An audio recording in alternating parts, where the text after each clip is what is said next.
Sir ప్రభుత్వం అయితే ఏ సహకారం లేదు సార్. మేము ఇంతకుముందు హైదరాబాద్లో న్యూస్ ఛానల్ కూడా చెప్పాము, మాకు ఎలాంటి సహకారం లేదు. అఫీషియల్గా వాళ్ళు ఎలాంటి మెసేజ్ ఇవ్వలేదు.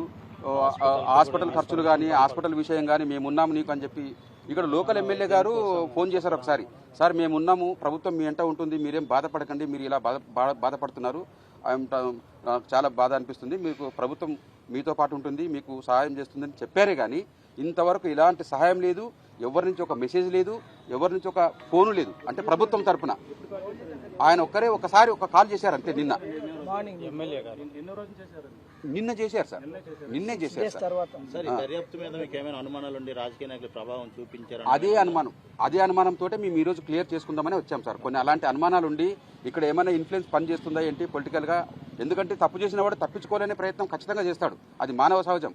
అలాంటిది తప్పు జరగకూడదని దానికి చేయాల్సిన ప్రయత్నాలు డిపార్ట్మెంట్తో మేము చెప్పుకోవాలని చెప్పి వచ్చాము. వాళ్ళు ఎక్స్ప్లెయిన్ చేసిన తర్వాత వాళ్ళు తప్పించుకునే పరిస్థితి అయితే కనపడతలేదు. తర్వాత కూడా వాళ్ళు అలాగే చేయండి అని మేము రిక్వెస్ట్ చేశాం సార్. మాకు నమ్మకం ఉంది సార్, చట్టం మీద మాకు నమ్మకం ఉంది. కాబట్టి ఇక్కడ ఇంకా వేరే విషయాలు అయితే ఏమి ఇంకా డౌట్లు లేవు. ఇప్పటికైతే ఫర్దర్గా ఏమైనా తప్పులు జరిగితే మాత్రం మీ అందరి ద్వారా కూడా మేము పోరాటం చేస్తాము. అప్పుడు అందరూ కూడా మాకు సహకరించాలని మాత్రం నేను మేమే పెట్టుకుంటున్నాం సార్. ప్రభుత్వం ఎవరు కూడా ఒక రూపాయి ఇచ్చింది లేదు. కనీసం మేమున్నామని ఒక్కసారి ఒక ఫోన్ కాల్ వచ్చింది. అది మరి ఎవరు చేశారో కూడా మాకు, నేనే ఎమ్మెల్యేని ఇంకెవరైనా ఏదైనా అడగడానికి చేశారో తెలియదు. కానీ ఎమ్మెల్యే గారిని నేను సోన్సన్ అంటే ఆయన వాయిస్ కూడా నాకు తెలియదు కదా, ఇక్కడ వాళ్ళు మాకేం పరిచయం లేదు. ఎమ్మెల్యేని నేను మాట్లాడుతున్నానని చెప్పారే కానీ వచ్చిందే లేదు. హాస్పిటల్కి రావచ్చు కదా సార్.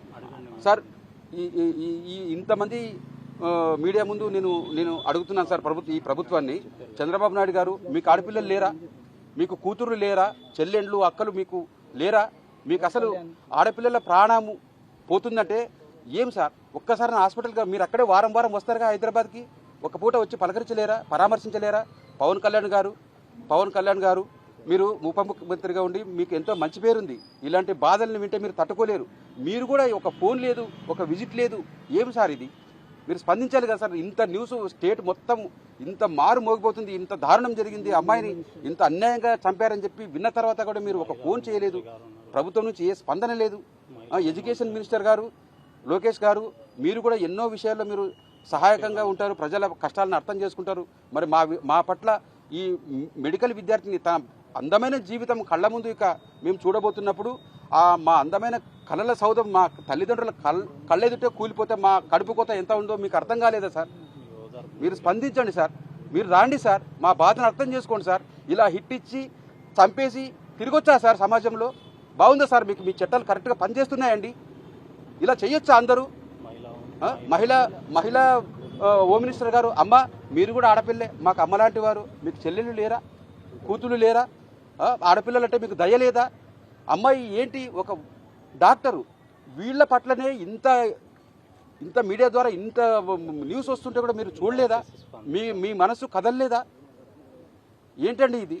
30 ఏళ్ల వయసు వచ్చే వరకు ఎంత ఖర్చులు, మా ఎఫర్ట్ అంతా, మా కష్టమంతా దారబోసి అమ్మాయికి చక్కగా చదువుకునే అమ్మాయి కాబట్టి సక్సెస్ అవుతారని చెప్పి మేము వాళ్ళకి అన్ని రకాలుగా చదివించుకొని ఫైనల్గా ఫలాలిచ్చే సమయం దగ్గరకు వచ్చే టైంలో మా ఆశలన్నీ అడియాసలు చేసి ఇట్లా జరిగిన తర్వాత మాకు ఎంత కడుపుకోతా ఉంటుంది. ఏడ్చి నా కంట్లో నీళ్లు ఆవిరైపోయినాయి, నా కడుపులో కసి అంటే ఎంత బాధ ఉందో నేను తట్టుకోలేను. ఇంకా మీడియా ముందు ఏడవటం వల్ల ఉపయోగం లేదని నాకు అర్థమైంది. ఏడ్చి నా కళ్ళలో నీళ్లు కూడా ఆవిరైపోయినాయి. నా బాధ ఏం చెప్తున్నానంటే, మా కుటుంబానికి తీరని లోటు ఇది.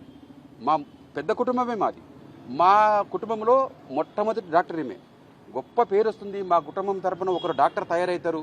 దీన్ని ఇన్స్పిరేషన్గా తీసుకొని ఇంట్లో రకరకాలుగా పిల్లల్ని డాక్టర్లు చేయటమో, ఇంజనీర్లు చేయటమో, చక్కగా చదివించుకోవటము, ఒకరు సక్సెస్ అవుతే ఆ ఇన్స్పిరేషన్గా తీసుకుంటారు కదా సార్. అలా జరుగుతుంది, గొప్ప పేరు తెస్తుంది మాకని చెప్పి మేము అనుకున్నాం. మా అంత కుటుంబానికి ఆమె బాసటగా ఉండి మమ్మల్ని అందరినీ, ఇప్పుడు నాకు 3 కూతురులే, అబ్బాయిలు లేరు, పెళ్లి చేసి పంపిస్తే వాళ్ళ ఇంటికి వాళ్ళు వెళ్ళిపోతారు, మమ్మల్ని చూసుకునేది ఎవరు అనే కోణంలో మాట్లాడినప్పుడు అమ్మాయి నేనున్నాను మొత్తం కుటుంబానికి, నేను చూసుకుంటానని చెప్పి ఎంత చక్కగా చెప్పేది. అలాంటి ఆశల సౌధం ఈరోజు కుప్పగూలి మా కళ్ళెదుటిగే కసిగా వాళ్ళు యాక్సిడెంట్ చేసి చంపేస్తే మా బాధ ఎట్లుంటుందో మీరు మీరందరూ తల్లిదండ్రులు, మీకు కూడా పిల్లలు ఉంటారు, ఎట్లుంటుందో మీరు చెప్పండి సార్. నేను వరుసలో నుంచి ఆ బాధని నేను చెప్పలేను సార్. కాబట్టి మా కుటుంబానికి తీరని లోటు జరిగింది. ప్రభుత్వం ఇప్పటికైనా స్పందించి సార్ మానవత్వం చూపించండి, మానవత్వం చూపించి మీరు స్పందించండి సార్, భరోసా కల్పించండి చట్టాల మీద. ఇప్పుడు చట్టాల మీద భరోసా రావాలంటే ఖచ్చితంగా ఇలాంటి వాళ్ళు కంట్రోల్ కావాలంటే కొంచెం కఠినమైన చట్టాలు మనిషి సమాజంలో ఒక భయాన్ని కలిగేటట్టు చేయండి సార్. మాలాంటి వాళ్ళని మేము ఎన్ని కష్టాలు పడుతున్నాం సార్, ఆమెకి ఎంత ఖర్చులు పెట్టి మేము ఎంత బాధలు పడుతున్నామో మళ్ళీ ఇప్పుడు లక్షల ఖర్చులు భరించాలి. మాకు ఎంత తీరని బాధ కలుగుతుంది సార్. ప్రభుత్వం నుంచి ఎలాంటి సహకారం, కనీసం వైద్యానికన్నా ఏమైనా స్పందిస్తున్నారా? ఒక మెసేజ్ పెట్టారా? పోనీ మా ప్రభుత్వం తరఫున వైద్యం చేయండి, ఈమె ఒక డాక్టరు మెరుగైన సేవలు అందించడని ఒక మెసేజ్ పెట్టారా? ఒకరైనా మాకు ఒక ఫోన్ చేశారా? హాస్పిటల్కి వచ్చారా? ఏంటి సార్, ప్రభుత్వం పని చేస్తుందా లేదా నాకు అర్థం కావాలి కదా సార్. మా బాధలు మీకు తెలియాలి కదా సార్. ఇలాంటివి జరిగినప్పుడు కూడా మీరు స్పందించకపోతే ఇంకా ఏంటి సార్? అసలు ఇది ప్రజాస్వామ్యమా? అసలు మేము ఎక్కడ బతుకుతున్నాం సార్? ప్రజాస్వామ్యం బతుకుతున్నామా? ఇష్టం వచ్చినట్టు ప్రవర్తించే సమాజంలో బతుకుతున్నామా? మీరు దయచేసి మా బాధను అర్థం చేసుకొని మాకు న్యాయం చేస్తారని మీ ప్రభుత్వం మీద మాకు నమ్మకం ఉంది సార్. ఇప్పటికైనా స్పందించండి సార్, దయచేసి స్పందించండి సార్.